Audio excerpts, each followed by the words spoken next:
আমাদের গতকালকের ডিজাইনে তো আমাদের গতকালকের ডিজাইন থেকে এখানে একটু চেঞ্জ করতে হবে আপু, যেটা হচ্ছে কি আমরা ডিবের ভিতরে যে পজিশনটা অ্যাবসলিউট ইউজ করেছিলাম যেখানে, ঠিক আছে, এই যে দেখেন আমরা পজিশন অ্যাবসলিউট ইউজ করেছিলাম টগল মেনুতে। তো এখানে এসে আমাদের ডিজাইনে যদি যাই আমরা, আচ্ছা কেটে দিই, আমরা এখান থেকে ব্যাকগ্রাউন্ডটাও রিমুভ করে দিই, এগুলো নিয়ে আমরা একটু কাজ করব পরে। আমাদের ডিজাইনটা মোটামুটি এরকম ছিল। এখানে আজকে একটু চেঞ্জ হবে যে কি আমাদের এখানে পজিশনটা অ্যাবসোলুট ছিল, সেই অ্যাবসোলুট থেকে আমরা একটু পজিশনটাকে রিলেটিভ করেছি, কারণ এর যে আমাদের ইন্ডেক্সের ভিতরে যদি যাই আমাদের মেনু বারে দেখেন টগল মেনুতে আমরা আরেকটা ডিভ অর্থাৎ এর একটা প্যারেন্ট ডিভ ইউজ করেছি। এই পুরো আমাদের আগে ডিজাইনটাই যে এরকম ছিল, ঠিক আছে, যে আমাদের এটা ছিল না, দেখাই, এই যে এইরকম ছিল যে টগল মেনুর ভিতরে আমাদের অ্যাঙ্কার ট্যাগ দিয়ে একটা ফন্ট অসম ইউজ করেছিলাম বার্সের জন্য, ফা বার্সের জন্য, ফা সলিড ফা বার্সের জন্য। তো এই টগল মেনুটাকে আমরা আরেকটা প্যারেন্ট টিপে নিব, এই জন্য এখানে এটাকে আমরা কেটে দিয়ে জাস্ট একটা টগ নামে একটা ডিপ ক্রিয়েট করেছি এবং এই টগ ডিপের ভিতরে টগল মেনুটা দিয়ে দিয়েছি।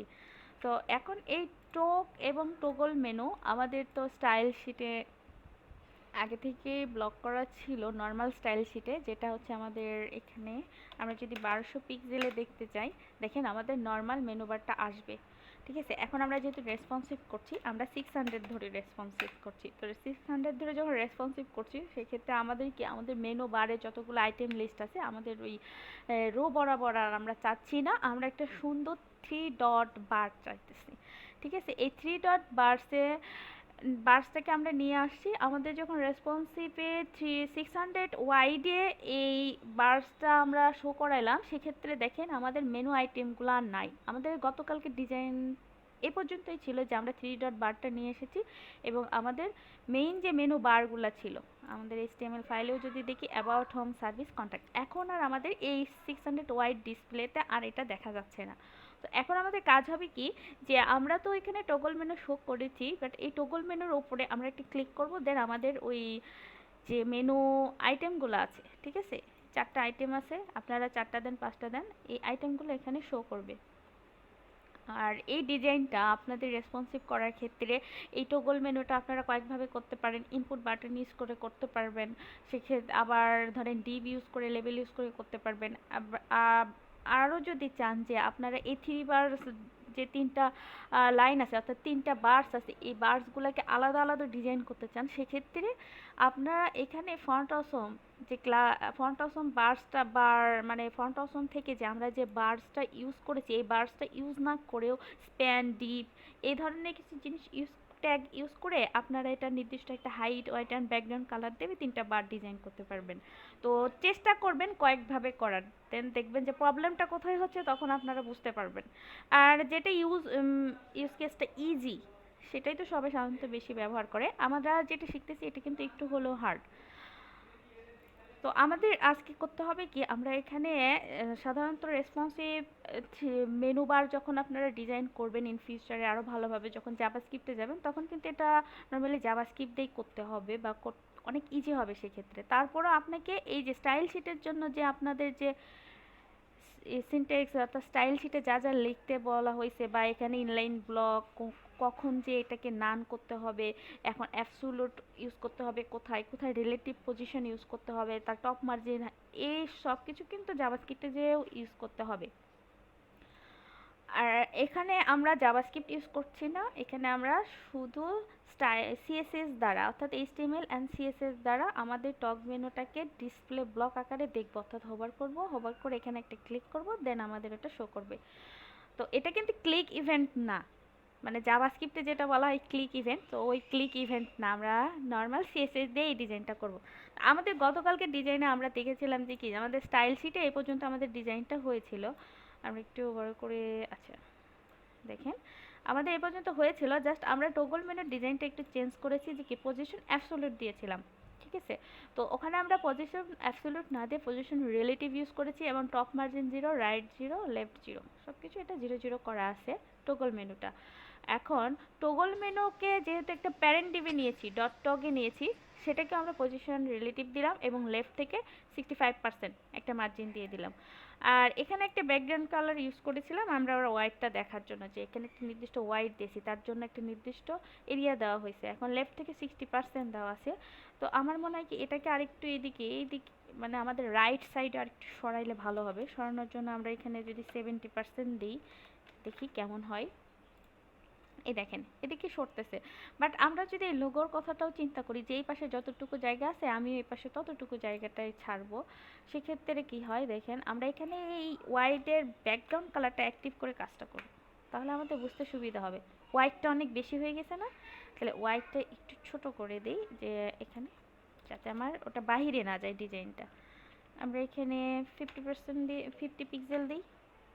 দেখেন যে সুন্দর ছোট হয়ে গেছে। বা এর বরাবর যদি একটা ব্যাকগ্রাউন্ডও দিতে চান যে আমি ওই বরাবর চাইতেছি, সেটাও দিতে পারেন। 20 পিক্সেল, আচ্ছা বেশি ছোট হয়ে গেল। এখন আমরা 30 পিক্সেল দিই, মোটামুটি একটা সুন্দর ডিজাইনে চলে আসবে। ওকে দিলাম। এখন এটাকে আমরা কি চাচ্ছি যে এই পাশে যতটুকু মার্জিন আছে আমরা এই পাশে ততটুকু মার্জিনে এটা ইয়ে করব, দেখব। তাহলে এখানে 70% আছে, আমরা এখান থেকে আরেকটু সরাই দিই, 85% দিয়ে দিই, দেখি সে কতটুকু যায়। ওকে, আমরা যদি ব্যাকগ্রাউন্ড কালারটা উঠিয়ে দিই তাহলে এটা মোটামুটি ওকে, ঠিক আছে। এই যে দেখেন আমরা রিফ্রেশ দিই, ঠিক আছে। এখন এখন আমাদের কাজ হবে কি, আমরা মেনু আইটেমটাকে, আমাদের এই যে মেনু আইটেমটাকে কি করেছি, পজিশন অ্যাবসোলিউট ইউজ করেছি। এখন অ্যাবসোলিউট ইউজ করে আর এটাকে ডিসপ্লে নান করে দিয়ে দিচ্ছি। আর নান যদি না করি, ডিসপ্লে নান না করে আমাদের আগে আমাদের এসিএসএস এ, এই যে এসিএসএস এ দেখবেন আমাদের এটা ডিসপ্লে মেনু আইটেম যেটা আছে, মেনু আইটেম, ঠিক আছে। এখানে ব্লক করা মানে এখানে কোনো ডিসপ্লে ইউজ করা হয়েছিল না, সরি এটা এখানকার না, এখানে কোনো ডিসপ্লে ইউজ করা হয়েছিল না। কারণ কি এই ডিসপ্লেটা আমরা আমাদের নর্মাল স্টাইল শিটে দেখব, মানে 1200 এই 1200 ওয়াইডে আমাদের এই মেনু আইটেমটা আমাদের মেনু বারের সাথে আইটেমের নাম ধরে ধরে এগুলো শো হবে। সেক্ষেত্রে আমরা এখানে কোনো মানে ডিসপ্লে যে ব্লক বা নান করবো এরকম কিছু ইউজ করা হয় নাই। এখানে যাই, আমাদের ডিজাইনটা কি এইটাই,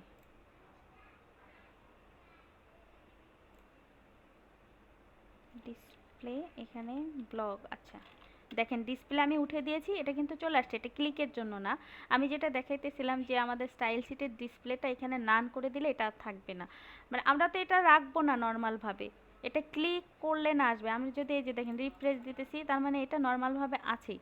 তো আমরা এই পর্যন্তই দেখেছিলাম যে ডিসপ্লেটাকে নান করে দিব, দেন আমাদের এখানেই মেনু আইটেম লিস্টগুলা থাকবে না। এখন আমাদের কাজ হবে কি, এখানে আমি ক্লিক করব, মাউস হোভার করে ক্লিক করব, সেই ক্লিক করার পর আমার মেনু আইটেমটা আসবে। তো তার জন্য আপনাকে লিখতে হবে এখানে যে সিনট্যাক্সটা লিখতে হবে যে আমরা কাকে ক্লিক করব, আমরা এখানে কাকে ক্লিক করব, এই যে টককে ক্লিক করব, তাই না। এই টককে আমরা স্টাইল শিটে নিয়ে গেলাম, ডট টক, অ্যান্ড কি করব, হোভার করব, সরি হোভার করব। তো হোভার করব, টককে হোভার করব, করে কাকে ক্লিক করব, ঠিক আছে। ক্লিক করব আমরা কাকে, মেনু আইটেমকে শো করব, তাই না, এটাই আমাদের মেনু আইটেম দেখব আমরা। মেনু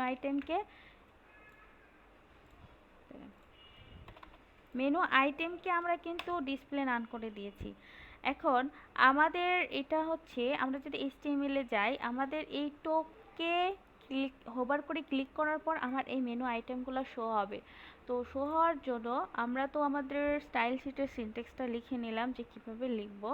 এর মাঝখানে আমাদের একটা, এই যে দেখেন কিবোর্ড থেকে ট্যাবের উপরে একটা, ট্যাবের উপরেই হরিজন্টাল বরাবর একটা এস এর মতো একটা লেখা আছে, ঠিক আছে। আমি এখানে দেই, দেখেন এই যে সিবলিং সাইনটা আছে, তো এটা তখন কি হবে, চাইল্ড ডিভ হয়ে যাবে, অর্থাৎ এটা তার প্যারেন্ট আর এটা হচ্ছে চাইল্ড ডিভ। তো চাইল্ড ডিভ হইলো, এখন তাকে আমরা কি করব, হোভার করে কি করব, হোভার করে ক্লিক করলে এটা কি হবে, ডিসপ্লে হয়ে যাবে, তাই না। ডিসপ্লে কি হবে, আগে তো নান করে দিয়েছি সেজন্য দেখা যায় না ডিসপ্লে, এখন আমাদের এটা ব্লক হয়ে যাবে। ওকে ব্লক করে দেন। এখন আপনি এখানে রিফ্রেশ দেন, ব্লক করে দিয়েছি তাহলে তো এখানে মাউস নিয়ে আসছি যেহেতু, এখন একটু ক্লিক করলে এই যে দেখেন আমি ক্লিক করলাম, আমাদের মেনু আইটেমগুলো শো হয়েছে। আবার আপনি রিফ্রেশ দেন, এই যে আবার ক্লিক করে আমাদের মেনু আইটেমগুলো চলে আসছে। জি, ক্লিক, চলে আসছে। তো আপনারা যখন করবেন, যদি আপনারা এইভাবে ডিভ ইউজ করে করেন, আমি একটু স্ক্রিনটা এখন বড় করি, যদি আপনারা এইভাবে ডিভ ইউজ করে করেন, সরাসরি এই যে ডিভ নিয়ে ন্যাব নিয়ে ইউএল এলআই এইভাবে যদি করেন, সেক্ষেত্রে আপনাদের সিএসএস এর স্টাইল শিটটা, ওকে, স্টাইল শিটে অর্থাৎ রেসপন্সিভের স্টাইল শিটে যে এই যে দেখেন সিনট্যাক্সটা এইভাবে লিখবেন, ঠিক আছে? আর ওই ক্ষেত্রে আপনার টপ রাইট লেফট মার্জিনটা কীরকম রাখতে হবে এখানে একটু দেখলেই বুঝতে পারবেন। আর আমাদের যেই জিনিসগুলো ইউজ হয় নাই অর্থাৎ সিএসএসগুলো ইউজ হয় নাই, ওগুলো চাইলে আপনারা সুন্দর করে রিমুভ করে দিতে পারেন অথবা কমেন্ট করে রাখবেন, তাহলে আর প্রবলেম হবে না। সো এই হচ্ছে আমাদের রেসপন্সিভ মেনু বার। আপনার আচ্ছা, এখন বলেন এই যে মেনু বারটা ডিজাইনটা আমরা করলাম, এখানেই কিন্তু প্রবলেম সলভিংটা করেছি, এরপরেও কি কারো কোনো প্রবলেম আছে? আপনার ইনপুট ছাড়া, ইনপুটটা অনেক ইজি, আমি যেটা বলছি ইনপুটের মাধ্যমে যারা ইউজ করেন, যদি প্রবলেম থাকে যে বুঝতে পারেন নাই, আপনি বলতে পারেন যে আপু এখানে বুঝতেছি না, এটা আবার বুঝিয়ে দেন। কোনো প্রবলেম আছে? কথা বলেন। আপু, হ্যাঁ, এখন তো কোনো সমস্যা নাই, যখন হয়েছে করতে যাব তখন সমস্যা হলে নক দিব। আচ্ছা ঠিক আছে। অন্য আপু ভাইয়ারা? আপু এখানে হচ্ছে যে ওই যে টগল আইটেম না কি জানি বললেন না, টোক ওইটাকে মেনু, হ্যাঁ টোক টোক। মেনু, হ্যাঁ, আচ্ছা, ওটাকে প্রেস করলে যখন আসবে ওটার জন্য মেনু আইটেমটাকে হোভার করতে হবে না? না মেনু আইটেমটাকে হোবার না আপু, আমি কোডটা দেখাই, দেখেন এই যে মানে আমি, ওইটার ভিতরে ওটা প্রেস করলে যখন এগুলো আসবে ওইটা কিভাবে করে করলেন? আচ্ছা আমরা, আমি স্ক্রিনটা আবার ছোট করছি, আমাদের ডিজাইনটা এখানে রাখি। আচ্ছা, ডিজাইনটা দেখতে পাচ্ছেন? জি আপু। হ্যাঁ, এটা কি টোগ মেনু তাই না? জি আমাদের আপু। উদ্দেশ্য হচ্ছে কি আমাদের রেসপন্সিভে এই টগল মেনুটা থাকবে, ঠিক আছে? মানে এইরকম একটা কিছু থাকবে এবং এখানে ক্লিক করলে আমাদের এই যা যা এগুলো আইটেম আছে এটা শো হবে। এটা তো আমি একটা জাস্ট ডেমো দেখাইছি যে এই জিনিসগুলো আছে, তাই না? তো জি আপু। আমাদের রিকোয়ারমেন্ট হচ্ছে কি আমরা রেসপন্সিভ করব, আর রেসপন্সিভে আমাদের এত আইটেম রাখা যাবে না, টেক্সট আকারে রাখলে খারাপ দেখায় ডিজাইনটা। সেক্ষেত্রে আমরা কি করেছি, এই টগল মেনুটা ইউজ করেছি, থ্রি বার্স ইউজ করেছি। এখন এর ভিতরে আপনি টগল মেনু করবেন, ক্লিক করলে আপনার আমার এখানে মেনু আইটেমগুলো আসবে। এর জন্য সিনটেক্সটা যেটা হয়েছে, মানে এখানে আগে দেখেন আমরা কাকে ক্লিক করছি, টগল মেনুকে, শো হচ্ছে কে, মেনু আমার বার। Menu bar. এখন আপনি যদি এখান থেকে চান যে টগল মেনুকে ক্লিক করবেন অন্য কিছু শো হবে, সেটাও কিন্তু সম্ভব, যে টগল মেনুকে ক্লিক করবেন সঙ্গে সঙ্গে আপনার এই লোগোটাও শো হবে, ওইটাও কিন্তু আপনার সম্ভব একসাথে। তাহলে লোগোটাকে ধরতে হবে। হ্যাঁ, তাহলে লোগোটাকে ধরতে, এই তো বুঝতে পারছেন। তো এখানে আমরা এইচটিএমএল জিনিসটাকে দেখব, আমরা কাকে ক্লিক করব, টগ মেনুটা কেন, রেসপন্সিভের জন্য তাই না? এই যে জি এটা এটা হচ্ছে প্যারেন্ট, প্যারেন্টকে আমরা ক্লিক করব। এখন এর প্যারেন্টের এর চাইল্ড তো এটা তাই না, জি। এটাকে দেখা মানে এটা শো হওয়া, কিন্তু আমি চাচ্ছি কি এটাকে আমি ধরবো, এইটা শো হবে, মেনু তাহলে কি, আইটেম। হ্যাঁ মেনু আইটেম। তো প্রথমে আমি কি করেছি, টোগ মেনু আর মেনু আইটেমের পজিশনটাকে কাছাকাছি রেখে দিয়েছি বা একটা নির্দিষ্ট এরিয়ার ভিতর রেখে দিয়েছি, যে টোককে টোককে ক্লিক করব সেটা তো পরে আসতেছি, মানে এটাকে ক্লিক করলে যেন আমার আর বাদ বাকি জিনিসগুলো অর্থাৎ আমি যাকে দেখতে চাচ্ছি সেটা যেন শো হয়, ঠিক আছে? এখন টোগ আর মেনু আইটেম কিন্তু অনেক দূরে দূরে অবস্থান করছে তাই না? তো জি। আর এমন না টোগের চাইল্ড এটা, এমনও না কিন্তু, তাই না? তো আমাকে কি করতে হবে, টোগকে চাইল্ড থিসিস বানাইতে হবে, তার সরি টোগকে প্যারেন্ট থিসিস বানাইতে হবে আর মেনু আইটেমকে চাইল্ড থিসিস বানাইতে হবে। এই জন্য ওই যে এস এর মতো চিহ্নটা দেওয়া হ্যাঁ, হয়েছে। এই জন্য এখানে এস এর মতো চিহ্নটা দেওয়া হয়েছে। আচ্ছা, এটা গেল এইটার ক্ষেত্রে ডিজাইন। আপনারা আরেকটা ডিজাইন ট্রাই করবেন, আমার রিপোজিটরিতে আছে, এখানে ডিপ দিয়ে যদি করতে চান করতে পারেন, সমস্যা নাই। এখানে যেভাবে আমি সিনট্যাক্সটা লিখেছি ঠিক আছে, এইভাবে লিখে একবার ট্রাই করবেন, যে এখানে ক্লিক করব আমার মেনু আইটেম আসবে, বাট এখানে কিন্তু কোনো ওই যে সিবলিং সাইনটা ইউজ করা হয় নাই। আমি যদি দেখাই সিএসএস এ, এই যে রেসপন্সিভে দেখেন আমরা এখানে কি করেছি, টক হবার যে আরেকটা ডিজাইন ফলো করতে বললাম সেটার ক্ষেত্রে কি আছে দেখেন, এখানে একটা স্পেস ইউজ করা হয়েছে তাই না? এই যে দেখেন ডট টক হবার স্পেস দিয়ে আমরা ন্যাপকে দেখতে চাইছি, তো ন্যাপকে আমরা ডিসপ্লে ব্লক করে দিয়েছি। তার কারণে কিন্তু আমার এই যে এই জিনিসটা দেখা যাচ্ছে, বুঝতে পারছেন? এই যে এখন আমাদের এই ডিজাইনটাতে কি হয়েছে, আমরা এখন যে ডিজাইনটা করলাম, আমি দুইটা ডিজাইন পাশাপাশি দেখাইতেছি যে কি এখানে একটা সিবলিং সাইন ইউজ করা হয়েছে। তো দুইভাবে ট্রাই করে দেখবেন দুইটাই হয় কি না আপনাদের, যে একটা সিবলিং সাইন ইউজ করে এটাকে প্যারেন্ট বানাইছেন, এটা চাইল্ড, ঠিক আছে? আরেকটা ট্রাই করবেন, সেটা হচ্ছে এই জায়গাটায় করতে হবে কি যে টোককে আমাদের প্যারেন্টিভ বানাইতে হবে এবং টোকের ভিতরে যে মেনু আইটেমটা আছে এটা হবে আমাদের চাইল্ড। একটু আমাদের গিটহাবের রিপোজিটরিতে যে দেখবেন আমি টোকটাকে প্যারেন্ট এবং মেনু আইটেম ন্যাপটাকে চাইল্ড হবে না, এগুলো তো স্টাইল শিট দেওয়া আছে, দেখে দেখেই করতে পারেন। বাট দুইটা দুইভাবে একটু ট্রাই করে দেখবেন, আপনারা পারবেন। জি আপু, ইনশাল্লাহ হ্যাঁ, চেষ্টা করব। আচ্ছা চেষ্টা করলে থ্যাংক ইউ। একটা হচ্ছে কি আমাদের সিবলিং সাইনটা ইউজ করে আমাদের অন্য আপু একটা সিবলিংস নামটা কোথায় পাইছেন? সিবলিং আচ্ছা, সাইনটা হ্যাঁ আপনি হ্যাঁ দেখেন কিবোর্ডের ট্যাবের উপরে একটা ট্যাবের উপরে কয়েকটা সাইন আছে, এক্সক্লেমেটরি সাইনের রাইট লেফট সাইডে একটা কি আছে, পাইছেন? জি জি আপু, পাইছি হ্যাঁ, পাইছি। ওটা শিফট চেপে চাপতে হবে, শিফট, ঠিক আছে? শিফট চেপে এই যে চাপবেন, ওই ট্যাবটা চাপবেন, চলে আসবে, এই যে চলে আসছে।